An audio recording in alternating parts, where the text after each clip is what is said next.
1. La discipline. La motivation te fait démarrer, mais c'est la discipline qui te fait avancer. Tu rêves de changer ta vie, de réussir, de devenir meilleur? C'est normal. Mais laisse-moi te dire une chose. Ta motivation seule ne suffira pas. Elle va s'envoler. Elle fluctue. Elle dépend de ton humeur, de la météo, de ce que tu ressens. La vraie clé, c'est la discipline. C'est cette capacité à agir même quand tu n'as pas envie. À te lever quand ton corps veut dormir. À continuer quand ton mental crie « stop ». La discipline, c'est ce qui transforme des rêves vagues en résultats concrets. Regarde autour de toi. Les gens qui réussissent, ceux que tu admires, ils ne comptent pas sur l'inspiration quotidienne. Ils suivent un plan. Ils se lèvent, ils bossent, ils répètent. Pas parce que c'est toujours fun, mais parce qu'ils savent où ils vont. Être discipliné, c'est choisir de respecter ses engagements, même quand l'envie n'est pas là.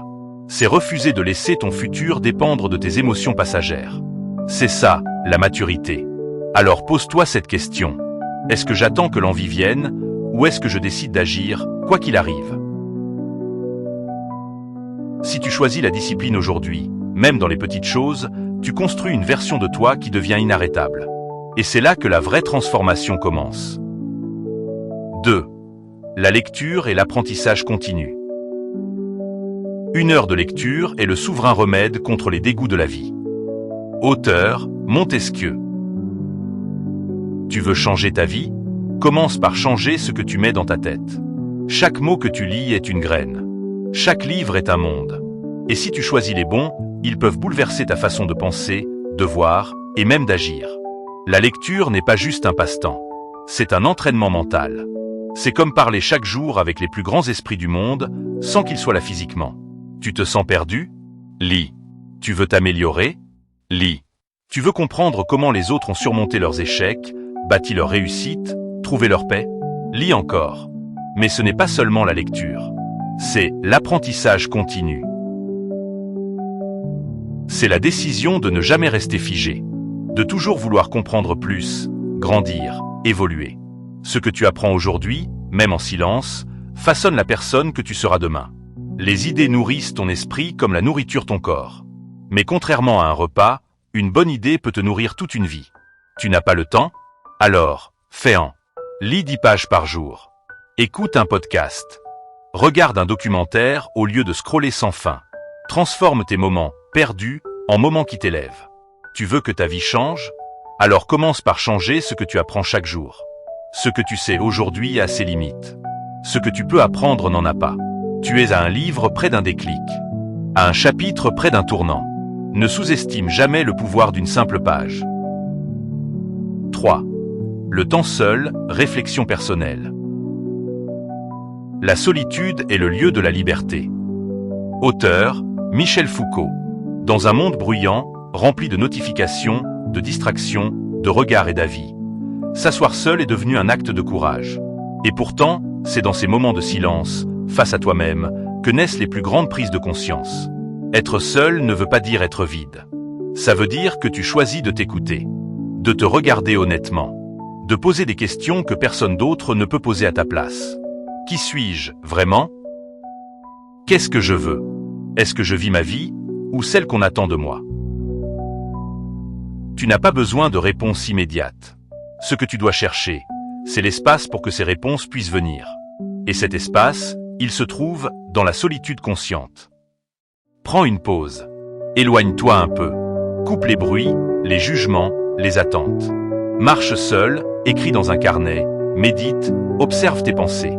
Tu seras surpris de tout ce que tu portes, sans même t'en rendre compte. C'est dans ces moments-là que tu peux recadrer ta vie, te pardonner, te redéfinir, casser les vieux schémas, et surtout, te reconnecter à ton intuition, cette voix intérieure qu'on étouffe trop souvent. La solitude n'est pas un isolement, c'est un recentrage.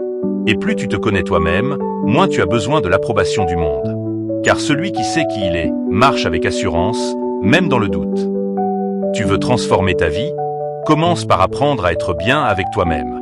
Le reste suivra. 4. L'entourage. Tu es la moyenne des 5 personnes que tu fréquentes le plus. Auteur, Jim Rohn. Regarde autour de toi. Qui sont les voix que tu entends chaque jour? Qui t'influence, te parle, te tire vers le haut ou vers le bas? On ne s'en rend pas toujours compte, mais ton entourage façonne ton mental, ton énergie, tes ambitions, même tes choix les plus personnels. Tu veux devenir une meilleure version de toi-même? Alors entoure-toi de personnes qui incarnent ce que tu cherches à devenir. L'entourage, ce n'est pas juste les amis de longue date ou la famille. C'est toute énergie que tu laisses entrer dans ton espace. Ceux qui croient en toi ou qui doutent de toi. Ceux qui te parlent de projets ou qui se plaignent du monde. Ceux qui te motivent ou qui te vident.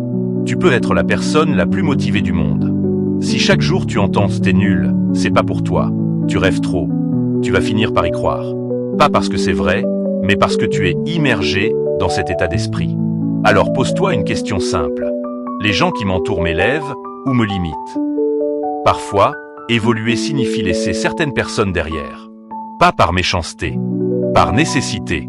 Parce que ta paix intérieure, ton avenir, ton équilibre valent plus que l'habitude ou la culpabilité. Et si tu n'as pas encore trouvé les bonnes personnes, deviens-en une. Travaille sur toi, améliore-toi, et tu attireras naturellement des gens alignés avec ton énergie. Tu veux aller vite? Va seul. Tu veux aller loin? Choisis bien avec qui tu marches. Ta transformation commence aussi par les portes que tu ouvres et celles que tu fermes. 5. Le développement personnel. Le plus grand voyage que tu puisses faire, c'est de partir à la découverte de toi-même. Auteur, Carl Jung.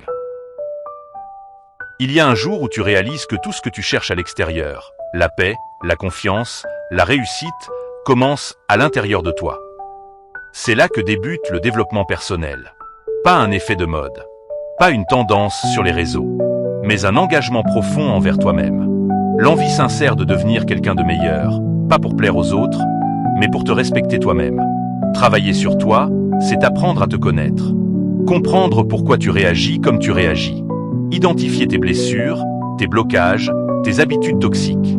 Et surtout, te libérer de ce qui ne t'appartient pas. Ce processus n'est pas toujours confortable. Il demande du courage, de l'honnêteté et du temps.